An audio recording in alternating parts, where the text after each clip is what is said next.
Making an entrance, wrestling's greatest debuts. Let's watch. First impressions are always important in the world of professional wrestling. Bro, did y'all see how he looked on SmackDown? Dude was ripped. When I saw him, I said he looked like a goddamn action figure. Like, where have you been? He got a brand new look. Yes, a great debut can make for memories that'll last a lifetime. But what were the best examples of been this? hitting them weights. Well, that's exactly what we're going to be looking at today. So join us as we take a deep dive into Making an Entrance, wrestling's greatest debut. Confused on why you did what you did to AJ. As always, if we're going to start anywhere, or not AJ Styles, to LA Knight. All-time greats, because even now, almost 2.5 decades on, people are still talking about the night Chris Jericho jumped ship from WCW. It was like he had a cup of Randy juice. That's Randy's thing. But let's rewind a second, because this debut stretched back way further than that, as during the weeks leading up to the August 9th episode of Raw that year, a countdown clock to the millennium began sporadically appearing. Of course, anyone who was paying attention would have quickly noticed this clock was not due to reach zero on December 31st. No, instead it would happen in the summer, suggesting there was something fishy afoot. As to what this was, however, well, that wouldn't be revealed until the aforementioned Monday night, because it was there, while The Rock was in the ring cutting a promo, the hourglass finally emptied. And at this point then, as it became apparent the moment had come, the lights went out and a now familiar piece of music began playing. Whose music would this be? Well, as it turned out, it was none other than one of World Championship Wrestling's top up-and-coming stars, Y2J himself. Sure, some in the audience had apparently figured out what was happening ahead of time, as can be seen in the numerous signs for Jericho in the crowd. But that didn't make the pop any less massive when his name suddenly appeared on the Titantron and the confirmation of his arrival was sealed. Really, based on the ovation alone, you could make an argument for this being the greatest debut of all time. And the future WWE champion certainly recognized the severity of the moment as it was happening, because he brought his A-game that night, standing toe-to-toe with the Great One on the mic, and ensuring he'd be taken seriously going forward as a result. Hell, the iconic nature of this scene made him such a star in fans' minds, it's at least part of the reason why he continues to be a main eventer to this day. That said, it's no longer in WWE where he fills this role. No, it's their chief competitors, All Elite Wrestling. And while AEW is still a relatively new company, they've been no strangers to creating legendary debuts themselves, something which can be seen in the new company to this day. That said, it's no longer in WWE where he fills this role. No, it's their chief competitors, All Elite Wrestling. And while AEW is still a relatively new company, they've been no strangers to creating legendary debuts themselves, something which can be seen in the reintroduction of CM Punk to the ring in 2021. Yes, what came after may have had mixed results for Tony Khan, but there's absolutely no denying that for one night on August 20th of that year, his company felt like it was on top of the world. But then, why wouldn't it? After all, since his dramatic exit from WWE in 2014, Punk had been something of a white whale to wrestling fans, a man who'd become more myth than anything else. And that was exactly why, 7 years on, his name was still frequently chanted at shows as a means of protest when the live crowd weren't happy with what they were seeing. Still though, even if they cheered for him, by the turn of the decade, the idea that he was ever going to come back felt like a near impossibility. So when rumors began circulating that he'd made a deal to return as part of the AEW roster in the summer of 2021, excitement reached a fever pitch. And that excitement reached its apex on August 20th where, at an episode of Rampage entitled The First Dance, 15,000 people packed out the United Center in Chicago to see their hero appear. Wow. Obviously then, when Cult of Personality started playing and Punk came out to the entranceway, the ovation was so catastrophic that the only thing it could really be compared to was the reaction Steve Austin got in 1998. Hell, some grown men in the crowd were actually in tears. After all, this was the prodigal son returning following a near decade-long absence. It's just a shame that while the first 6 months or so of his re-debut gave us classic moments like his feud with MJF, by the time it got to the summer of 2022, the CM Punk experiment had once again fallen apart amidst a sea of injuries and Mindy's Bakery muffins. Will things be different if he returns again for the purported second coming in June of 2023? We'll just have to wait and see. One thing we can be fairly sure of, though, is that another return won't be happening anytime soon, as this group are now separated by companies. That said, it doesn't change the fact that when they initially debuted in 2012, The Shield were presented pretty much perfectly. That's right, in a period where WWE was at its worst in terms of creative direction, a serious boost of excitement was jolted into the proceedings when, at that November Survivor Series, 3 of the top up-and-coming talents in the industry, namely Dean Ambrose, Seth Rollins, and Roman Reigns, all entered the picture as a unit on the same night and quickly proceeded to destroy everyone in their path. But let's backtrack for a second, because to fully understand why this was such a big deal, we need to get some information on who all of these men were at the time. Basically, while Roman Reigns was something of a Vince McMahon pet project, what with him being a member of the Anoa'i family and all, when it came to Ambrose and Rollins, they were in no way deemed to be surefire hits on the main roster. Of course, this fact should come as little surprise, though, when you consider Ambrose had, up until then, been better known as Jon Moxley, deathmatch specialist, and Rollins had gone through a prior run as Tyler Black in Ring of Honor. So with the perceived stink of the indies on them, most expected they'd reach no higher than the mid-card once they arrived on either Raw or SmackDown, and that's why it was so exciting when, after they, along with Reigns, triple powerbombed Ryback through the announce table that night to close out Survivor Series, it was clear they were aiming for the main event, and only the main event. And as it turned out, the main event was exactly what they would get, as over the next year and a half, they absolutely dominated everyone, including names such as John Cena, Daniel Bryan, and Randy Orton. Then, when all three went their separate ways in 2014, they each managed to carve out significant singles roles, significant enough to the point that as we stand today, Seth Rollins is currently the World Heavyweight Champion on Raw, Roman Reigns is riding a career-high wave as the Tribal Chief of SmackDown, that's under a threat. And Jon Moxley is serving as the ace I don't know how that's going to go. Had it not been for such a perfect debut, though, none of this might have ever happened. There's every possibility that in a parallel timeline, the entire trio are still locked in the mid-card to this day. And the Shield aren't the only ones who have been able to ride the momentum of a great debut for a long time thereafter, because when it comes to our next subject, Kane, he was able to stay relevant for decades on the back of an all-time great first impression in 1997. Again, though, like with Chris Jericho and CM Punk, part of what made this debut so effective was the build-up prior to it. What was this build-up? Well, starting in the spring of that year, Paul Bearer had started claiming to know a secret about The Undertaker, one which, if it was revealed, would destroy his career. Of course, such an accusation immediately piqued fans' interest then, so, as the weeks went on and more breadcrumbs were dropped, they continued to tune in. And in the end, this would lead to them finding out that the dead man's big secret was he had a younger brother who had, up until then, been thought to be dead. But Kane was not dead. No, as it turned out, he'd survived the fire which was believed to have killed him, and now he was ready to take revenge out on the man he blamed for starting that very fire, The Undertaker himself. Still, though, the first appearance wouldn't come quite yet. No, things would be teased all throughout the summer and into the autumn, in fact, right up to the point that fans had almost started to forget about the whole thing, as by then, Mark Calloway was locked into a bitter feud with Shawn Michaels. And it was while the two were taking part in the first ever Hell in a Cell match at October 5th's In Your House Bad Blood that Kane finally decided it was time to make his presence felt by costing his older sibling a big win. Yes, right at the moment audiences were least expecting it, the lights went out and a now familiar organ sound started playing, signaling the arrival of the Big Red Machine.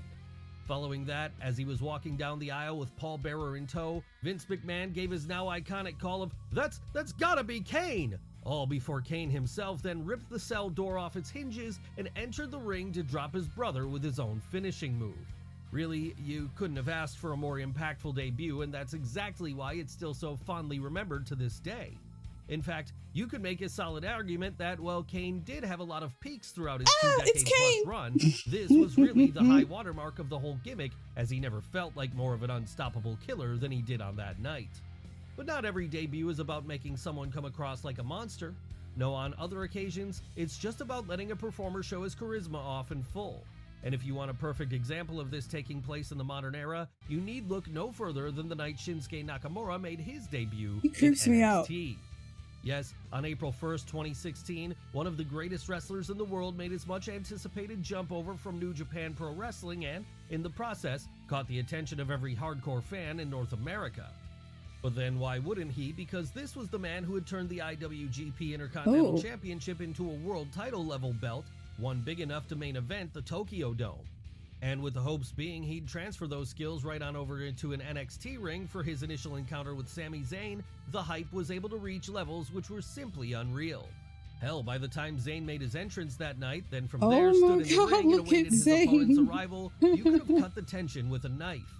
Of course, for as beloved as the Quebec native he looks was, cute though, with the short beard. He was going to be playing Hair, second fiddle to the everything. King of Strong Style. And that's why, after Nakamura hit the ring himself with all the swagger you'd expect, Sami gave him everything he needed in order to make the Kyoto native look like an absolute superstar. Not that this was necessary, however. No, Shinsuke was so charismatic it would have been impossible to make him come across like anything less than a god to the audience that night. And that's why they rained down adoration upon him throughout the bout. Adoration which helped to establish the former IWGP champion as one of the developmental brand's top stars going forward. But he wasn't the only big signing WWE had made from New Japan at this point. Hell, he wasn't even the only former IWGP champion. No, in what was seen as a major coup at the time, Vince McMahon had been able to successfully lure away not only Nakamura and the Good Brothers in one fell swoop, but also another notable figure who had a legendary debut of his own at the 2016 Royal Rumble. And that's AJ Styles. That's right, for as big of a star as Nakamura was to hardcore fans, you could argue AJ was an even bigger deal here, as he was already established in North America on account of his prior time working with TNA. So for that reason then, it was deemed best to have him skip NXT altogether and instead move straight up to the main roster following his signing, with his debut being scheduled for the Rumble match itself. And sure, we do have to point out that there was a botch which occurred during this one, because as Roman Reigns stood there alone in the middle of the ring that evening, awaiting the arrival of the number 3 entrant, the production crew managed to somehow focus on the big dog's confused face rather than the entrance ramp when the counter reached 0 and AJ made his presence felt. Still, even if this wasn't the best way to start the proceedings off, the Georgia native quickly made up for it by hitting the ring to a massive ovation from the live crowd and then proceeding to hang there with the best of them for the next half hour. And when he wasn't throwing people over the top rope, he was using his high flying skills to show everyone exactly why it had been such a terrible idea to not sign him to New York a decade before. Needless to say then, even if he was finally eliminated by Kevin Owens, by the time he got back to Gorilla, his spot was already secure going forward, as Vince McMahon had now become all too aware of the level of talent he had on his hands. And this meant by the end of that same year, he'd not only have pinned John Cena clean, but he'd also have beaten Dean Ambrose to become the WWE World Champion for the first time. Would this have happened even if he didn't have a great showing during his debut? Probably. AJ Styles was always going to be too talented to ignore for long. That said, it certainly didn't hurt his stock that he impressed his bosses so quickly out of the gate. At very least, it sped up the process for him, meaning we didn't have to see him spend years unnecessarily toiling through the mid-card before he finally got his moment. But spending a period working your way through the mid-card after a big-time debut can be a good thing on occasion, as not everyone enters WWE at such an already high level of skill as the phenomenal one did. No, more often than not, when a person makes their first appearance, they're a true rookie, as was the case with John Cena when he arrived on SmackDown in June of 2002. Not that being a rookie held him back here though. No, it only gave him the added hunger he needed to make an impact. And make an impact the future 16-time world champion most certainly did when he first showed up on the Blue brand. Because after Kurt Angle laid out an open challenge for anyone on the roster to come and test their mettle against him on the June 27th episode of the show, Cena appeared and proclaimed he was ready to do just this because he had ruthless aggression. Was he ready though?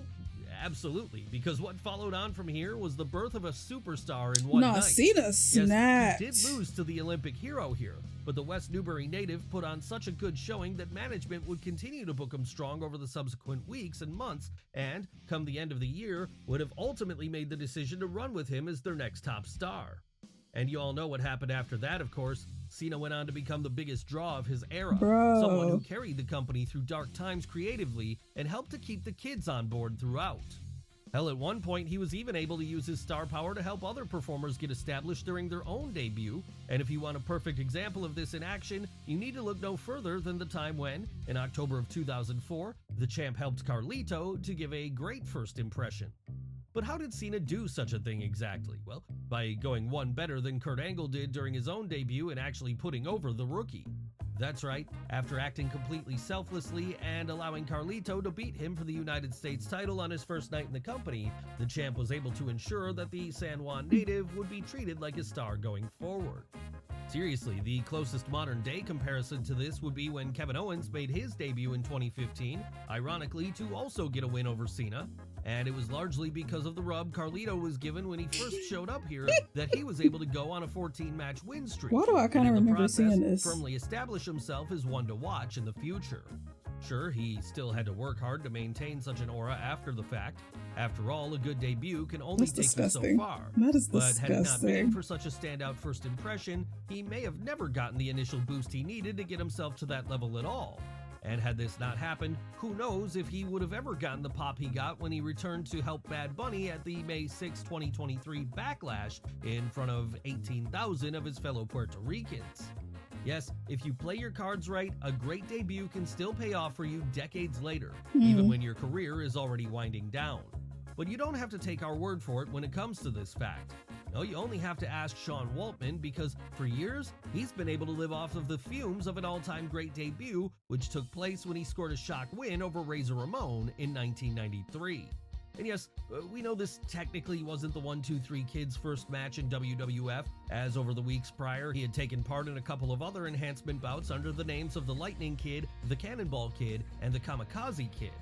But really, few remember them now. No, the only thing they remember is what took place on the May 17th episode of Raw that year, when after being introduced simply as The Kid, Waltman stepped into the ring with Scott Hall and ended up pinning him clean in one of the biggest upsets in history. So big of an upset was it, in fact, that the 1-2-3 Kid, as he would from then on be known, became a made man overnight. And that meant entering into on-screen feuds with the likes of Ted DiBiase, all while behind the scenes, he was becoming a part of the Clique, the fivesome made up of him, Hall, Kevin Nash, Shawn Michaels, and Triple H, who basically ran things in New York during the mid-90s. Even now, 3 decades on, that magical night in 1993 still arguably ranks as Sean Waltman's greatest ever achievement. And when you wrestlers in the 90s he is someone who was had a different type of swag a to member of him. both D-Generation X and the NWO, that's a pretty bold statement to make. I don't know how to put But into again, words. we have to ask the question, would such success have come his way anyway, even if he hadn't had such an impactful debut? Possibly, but then it's equally as possible that without it, the future X-Pac would have just slid into irrelevance. I mean, a lot of it's like And a that's hip hop because if he didn't influence, get such a big but moment to firmly establish him it with felt in fans' authentic. minds, it would have been a hell of an uphill battle for a man his size in WWF, regardless of whether or not he had the numbers on his side backstage. Not that the numbers game hasn't been effective on plenty of other occasions though. No, quite the opposite in fact, as fast forwarding over to 2010 now, our next great debut was able to show that sometimes sheer volume and gang mentality is what you need to help yourself stand out. But then if you're a crew of 8 hungry young rookies, that shouldn't come as a surprise. Yes, that's right, it's time to talk about the Nexus. And before you say it in the comments, we know this one didn't last very long. In fact, by SummerSlam of that year, following a loss to Team Cena, the rookie crew were pretty much buried beyond rescue. Still, none of what occurred later should detract from the fact that Nexus had one of the best debuts of their era, when on the June 7th episode of Raw, following a match between CM Punk and John Cena, the at that point unknown to main roster audiences ATHF jumped the barricades and began laying waste to absolutely everyone and everything in their path. Seriously, not since the beginning of the NWO a decade and a half prior had a group made such a splash on night 1. Hell, in the case of Daniel Bryan, he'd create so much controversy that he'd briefly be released altogether after a spot which featured him choking out Justin Roberts with his own tie, which was deemed too violent for the PG product. Obviously then, it should go without saying that fans were instantly drawn into this one, as for the first time in a while, it felt like WWE was going to get exciting again.